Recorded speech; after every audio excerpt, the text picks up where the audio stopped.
Most of us were raised to believe that vegetables are always good for us, that the more greens we eat, the better our bodies will feel. But here's the uncomfortable truth. Certain vegetables, even the ones we typically consider healthy, may be silently aggravating your joints, draining your energy, and slowing your recovery. Let me explain. Inside some common vegetables are compounds called oxalates, lectins, and nightshade alkaloids, molecules that plants naturally produce to defend themselves from being eaten. These substances can create low-grade inflammation in the body, especially in people who are genetically predisposed or already dealing with gut permeability or joint issues. Now, inflammation is a normal immune response, but when it becomes chronic, when these inflammatory signals stay on too long, they begin to erode our health from the inside out. The cartilage in our joints starts to wear down faster. Our energy becomes inconsistent. We may feel stiff in the morning, bloated after eating, or tired for no clear reason. This isn't a call to fear food. It's a call to understand food more deeply, especially how it interacts with your nervous system, immune system, and mitochondria, the energy engines inside your cells. Because when you learn which vegetables to avoid and which to prioritize, you can significantly reduce inflammation, protect your joints, and restore sustained clean energy throughout the day. Here's what the research shows. By removing 3 specific plant-based culprits and replacing them with nutrient-dense, anti-inflammatory alternatives, people often experience less joint pain, better digestion, and more consistent focus and stamina, all without supplements or medication. In this episode, I'll walk you through 6 science-backed insights to help you make smarter decisions about what you eat, especially in the evening or around workouts when inflammation and energy matter most. You'll learn which healthy veggies may be silently sabotaging your joints, the surprising compounds behind this hidden inflammation, vegetables to eat for better energy, stronger joints, and improved performance. Let's dive in. If you've ever woken up with stiff knees, achy wrists, or unexplained soreness that seems to move around your body, and your blood work is normal, there's a hidden nutritional culprit worth investigating: oxalates. Oxalates are naturally occurring compounds found in many plants. Their job in nature is defense.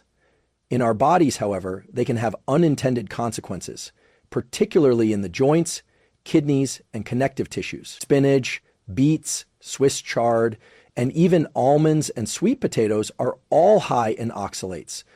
While these foods contain valuable nutrients, their oxalate load can be problematic, especially when consumed in excess or daily without rotation. Here's what the research shows.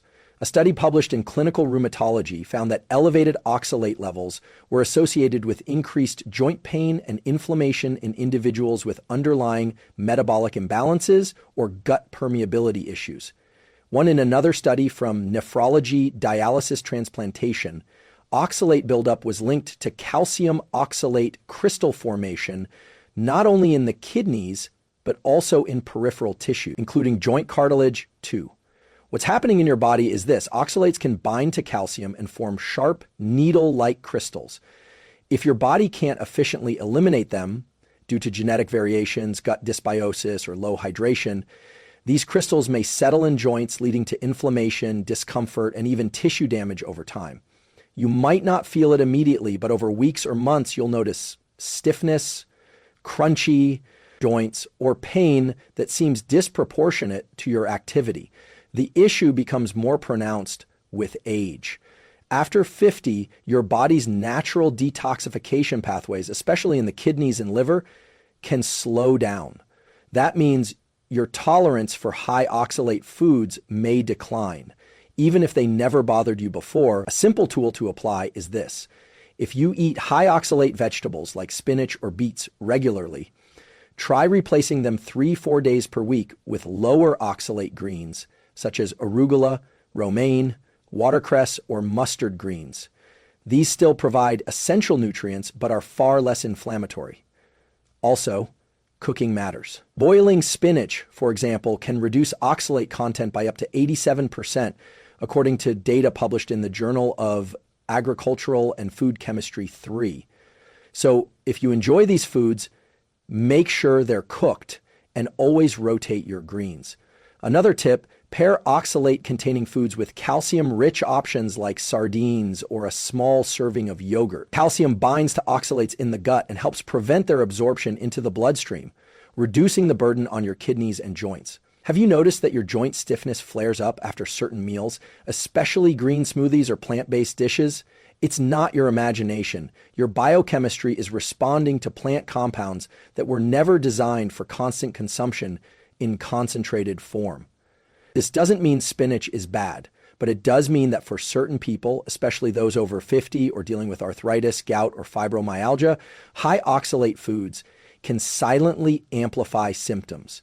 Your joints are messengers, and when you start listening to them, when you remove silent stressors like oxalates and swap in more supportive alternatives, the results can be surprisingly quick. Less morning stiffness, more comfortable movement, a body that recovers faster. And this is just the first piece of the puzzle. Imagine eating a bowl of tomato soup and then noticing your fingers ache more the next morning, or your knees feel slightly inflamed for no clear reason. Most people would never connect the two, but emerging research on nightshade vegetables suggests there's a hidden relationship between what you eat and how your joints and even your brain respond. Nightshades include tomatoes, white potatoes, eggplants, bell peppers, and hot peppers. They're staples in many cuisines, but they also contain a group of plant chemicals called alkaloids, particularly solanine and capsaicin, which can disrupt gut and neural function in sensitive individuals. Here's what the research shows. A paper in Frontiers in Immunology outlined how glycoalkaloids like solanine can increase intestinal permeability, what's commonly referred to as leaky gut.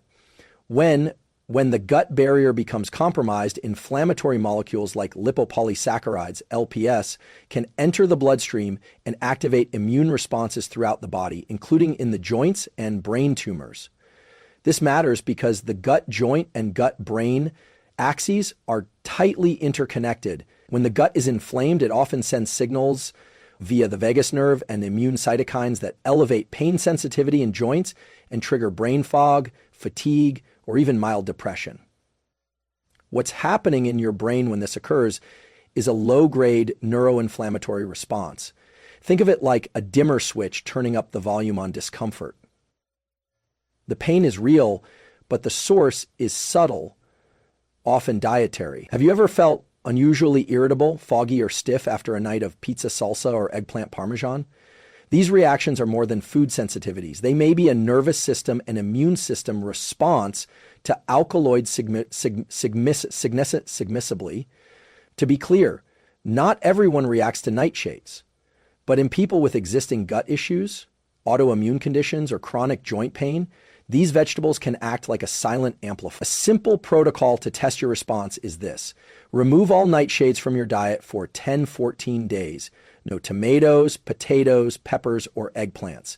Then reintroduce one at a time, 2-3 days apart, and track how your joints feel, how your digestion responds, and how your focus holds up.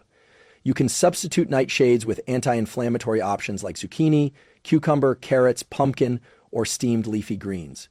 Roasted carrots with turmeric, for instance, can offer the same comfort food texture without the inflammatory downside.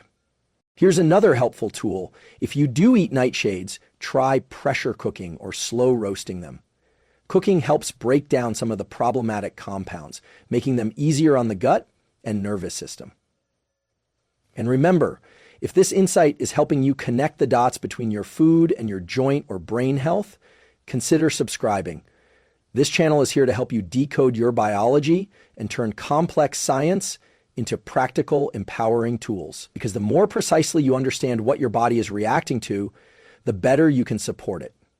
In the next section, we'll explore a lesser-known culprit, lectins, and how they quietly disrupt your gut, joints, and energy levels. Let's talk about something you can't see, but your immune system feels every day. The lining of your gut. Your gut lining is just one cell thick, thinner than a sheet of paper, and it acts as a gatekeeper between your digestive tract and the rest of your body. It decides what gets absorbed into your bloodstream and what stays out. When it's functioning well, it keeps harmful microbes, undigested food particles, and inflammatory molecules from leaking into the body. But certain plant compounds, specifically lectins, can compromise that barrier. Lectins are carbohydrate-binding proteins found in many vegetables and legumes, including kidney beans, lentils, peas, soy, tomatoes, and even some grains. In plants, lectins serve as a defense mechanism designed to deter predators, including us. Here's what the research shows. Studies published in Nutrients and Cellular and Molecular Life Sciences demonstrate that certain lectins, particularly from raw legumes and nightshades, can bind to gut epithelial cells and disrupt tight junction proteins, increasing intestinal permeability. In simpler terms, lectins can open the floodgates, allowing inflammatory compounds to enter the bloodstream. This is what's known as the gut-joint axis. Once the gut barrier is compromised, immune cells detect invaders where they shouldn't be. This immune response doesn't just stay in the gut. It can lead to systemic inflammation, including in the synovial membranes of your joints. Over time, this may present as chronic stiffness, unexplained joint aches, or even autoimmune flares. Have you ever noticed that some plant-based meals leave you bloated, foggy, or oddly fatigued, even when they're clean or full of fiber? Lectins may be playing a role, especially if your microbiome is already imbalanced or your gut lining is vulnerable due to stress, medication use, or age. What's happening in your body is a cascade. Lectins irritate the gut leaks particles into the bloodstream, the immune system reacts, inflammation spreads to joints and tissues. But the good news is there's a simple way to disarm lectins: heat. Cooking, soaking, sprouting, and pressure cooking beans or grains can dramatically reduce lectin activity. For example, properly cooked lentils have significantly less lectin content than raw or canned varieties. Here's a practical tool. If you eat beans or lentils regularly, try pressure cooking them or using pre-soaked, thoroughly cooked versions, especially if you've been dealing with low-grade joint pain or bloating. Limit your intake of canned legumes unless they're BPA-free and fully rinsed. And just like with nightshades, a short-term lectin elimination can be telling. Try removing beans, lentils, and high-lectin veggies for 7-10 days. If your joints feel looser or your energy feels cleaner, that's valuable feedback. Also, focus on gut-healing foods during this time. Bone broth, steamed cruciferous vegetables, and fermented foods like sauerkraut or kefir can help restore the integrity of the gut barrier and calm the immune response. We're not demonizing plants. We're personalizing your approach to them based on real biology, not blanket advice. Because when your gut is healed, your joints often follow. Up next, we'll connect the dots between these inflammatory vegetables and how they interfere with your body's energy engines. The mitochondria. If you've ever felt exhausted after eating a healthy meal, like a big spinach salad with beans, tomatoes, and peppers, that fatigue isn't just in your head. It may be happening at the deepest level of your biology, inside your mitochondria. Mitochondria are the power plants of your cells. They convert nutrients into ATP, the energy currency that fuels everything from muscle contractions to brain function. When your mitochondria are working well, you feel focused, strong, and energized. When they're under siege, fatigue creeps in, recovery slows, and even your mood and metabolism can start to falter. What's happening in your body when you consume certain inflammatory vegetables is more than just indigestion or bloating. It's cellular stress. Here's what the research shows. Multiple studies, including one from the Journal of Inflammation Research, highlight how plant-based anti-nutrients like oxalates, lectins, and glycoalkaloids trigger an immune response that elevates cytokines such as IL-6 and TNF-alpha-1. These cytokines can enter your mitochondria and disrupt their normal function, leading to increased oxidative stress and reduced ATP production. This is why people with joint pain or autoimmune issues often report brain fog and low stamina. The inflammation isn't just localized, it's affecting energy output across your entire system.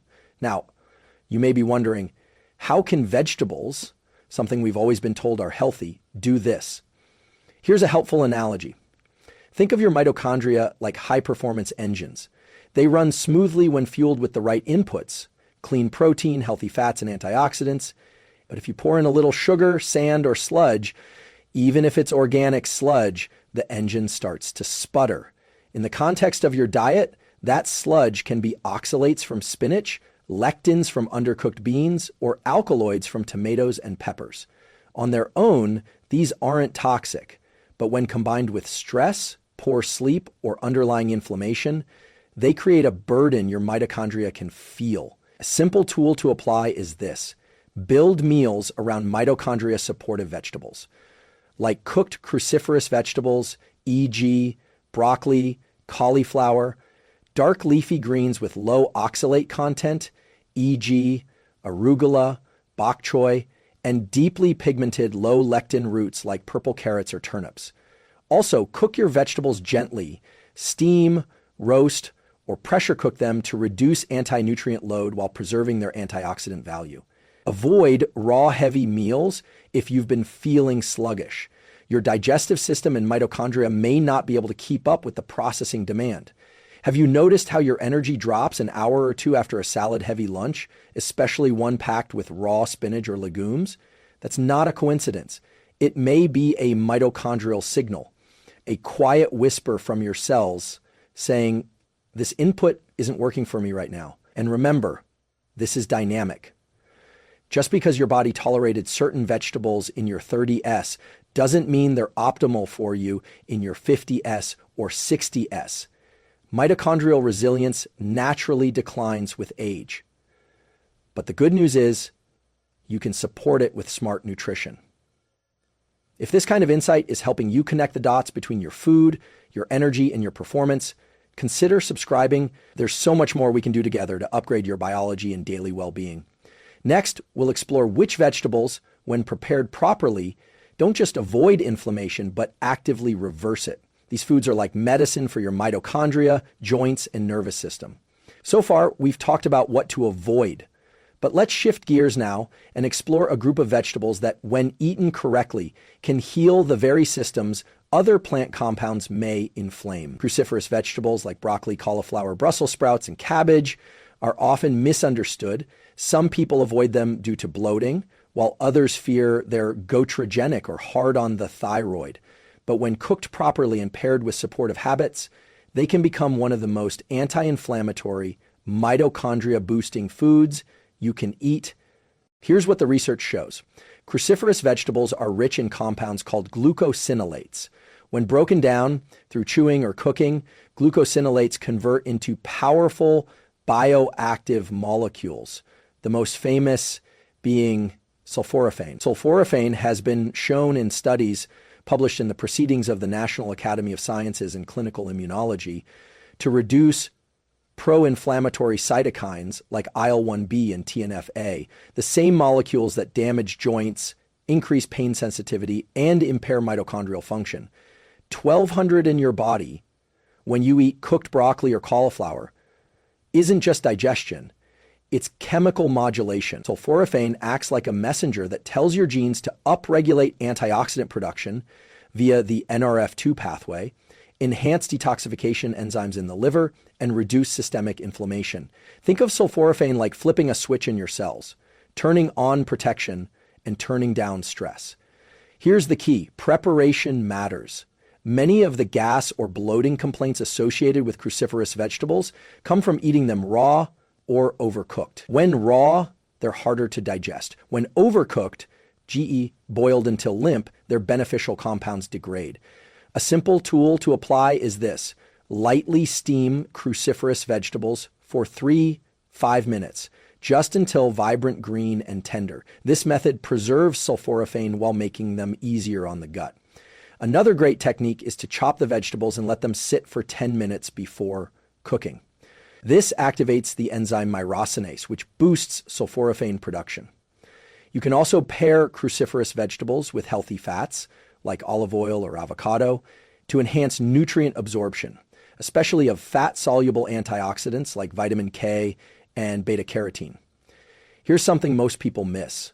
Cruciferous vegetables don't just support joints by reducing inflammation, they support phase 2 liver detoxification, helping your body clear out the byproducts of chronic inflammation, environmental toxins, and even metabolic waste that builds up with age.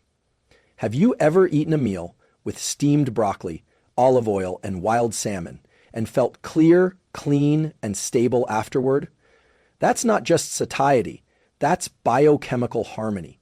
Your body recognizes these inputs as healing. If you've been avoiding cruciferous vegetables because of past digestive discomfort, try easing back in with small portions of well-cooked cauliflower or Brussels sprouts. Combine them with gut-soothing herbs like ginger or turmeric and build up your intake gradually, because when you get the preparation right and choose the right dose, these vegetables are not just tolerated, they become therapeutic. And the best part, they actively support the very systems that oxalates, lectins, and alkaloids can stress. In the final section, we'll put it all together. Introducing the 3 vegetables that deliver the most anti-inflammatory, joint-supporting, and energy-boosting power without the risk. When it comes to nutrition for joint protection, energy enhancement, and reduced inflammation, the real magic doesn't come from variety alone. It comes from strategic inclusion. Certain vegetables are not only tolerated well by most people, they actively heal. I call these 3 the anti-inflammatory trinity because they check all the boxes. Low in oxalates, lectin-safe mitochondria supportive, rich in antioxidants, minerals, and gut-friendly fibers. Let's break them down. 1. Cooked bok choy. Bok choy is a cruciferous vegetable, but unlike broccoli or kale, it's incredibly gentle on the gut, especially when lightly steamed or sautéed. Here's what the research shows. Bok choy is rich in vitamin K2, which plays a key role in joint and bone health by regulating calcium deposition, ensuring calcium goes to bones and not soft tissues like arteries or cartilage. It also contains quercetin, a natural flavonoid shown in studies from biochemical pharmacology to reduce inflammation at the cellular level. 2. 1. What's happening in your joints when you eat bok choy regularly is a recalibration of mineral balance and a quieting of inflammatory mediators. Many people report smoother movement and less stiffness after just 1-2 weeks of including it regularly. 2. Purple cabbage. Not only is purple cabbage stunning visually, it's a powerhouse of anti-inflammatory compounds. It's high in anthocyanins, the same deep purple pigments found in blueberries and blackberries. These compounds have been shown to reduce markers of oxidative stress and joint degeneration in both animal and human studies. Particularly those with osteoarthritis, 3 anthocyanins work by scavenging free radicals and downregulating NF-κB, a transcription factor that turns on the body's inflammatory genes. In plain terms, purple cabbage helps turn off joint damage signals before they spread. Another benefit, it's low in oxalates and lectins, especially when fermented as sauerkraut. Fermented cabbage also supports the gut-joint axis by nurturing beneficial gut bacteria and producing short-chain fatty acids that help modulate immune responses. 3. Zucchini.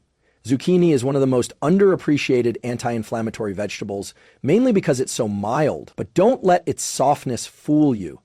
Zucchini is high in pectin, a soluble fiber that improves gut lining integrity and reduces endotoxin leakage, the same compounds that trigger joint and brain inflammation. It's also a good source of manganese and vitamin B6, which support mitochondrial function and neurotransmitter balance. What's happening in your gut and brain when you eat zucchini regularly is subtle but profound. The microbiome shifts toward balance, inflammation calms down, and your nervous system becomes less reactive. Here's a simple tool. Try this anti-inflammatory plate a few nights per week. Sautéed zucchini with steamed bok choy and shredded purple cabbage, raw or fermented, drizzled with olive oil and a pinch of sea salt. It's deeply nourishing, easy on digestion, and designed to support the systems most impacted by age, stress, and inflammation. These 3 vegetables don't just avoid causing harm, they restore function. They work with your biology to reduce stress, repair tissues, and improve energy flow from the inside out. Because sometimes the most powerful medicine isn't more pills or supplements, it's simply knowing which foods to remove and which to embrace. Up next, we'll bring all 6 insights together in a recap, reinforce the why behind these dietary shifts, and end with a grounded, empowering reflection you can act on today. If you've made it this far, you're already doing what most people don't, taking responsibility for your health by understanding how food works with or against your biology. So let's step back and review what we've uncovered. We began by challenging a common assumption that all vegetables are universally good. The truth is more nuanced, especially when it comes to joint health, inflammation, and energy levels in adults over 40. Science shows that certain plant compounds, specifically oxalates, alkaloids, and lectins, can quietly undermine gut integrity, inflame your joints, and impair cellular energy. These effects often go unnoticed until they accumulate. Stiffness in the morning, brain fog after meals, fatigue that no amount of coffee can fix. We explored oxalates. Found in spinach and beets, these compounds can bind to calcium and form crystals in joints and tissues, especially when detox pathways are compromised. Nightshades, tomatoes, peppers, and eggplants contain alkaloids that can disrupt the gut barrier and trigger neuroinflammation and pain sensitivity. Lectins, present in legumes and certain vegetables, they irritate the gut lining and fuel the inflammation joint pain cycle. Then we shifted to solutions, real biological allies that not only avoid harm, but promote healing. Cruciferous vegetables, properly cooked, like broccoli and cauliflower. These support detox pathways and reduce oxidative stress thanks to sulforaphane, the anti-inflammatory trinity. Bok choy, purple cabbage, and zucchini each support the gut-joint energy axis in unique synergistic ways. So what does this mean for you? It means that by removing just a few high-risk vegetables and embracing the right alternatives, you can wake up with less joint stiffness, digest meals more comfortably, experience more consistent mental energy and stamina, feel like your body is working with you, not against you. But here's the deeper why. Your body is always talking to you. Through your energy, your digestion, your recovery speed.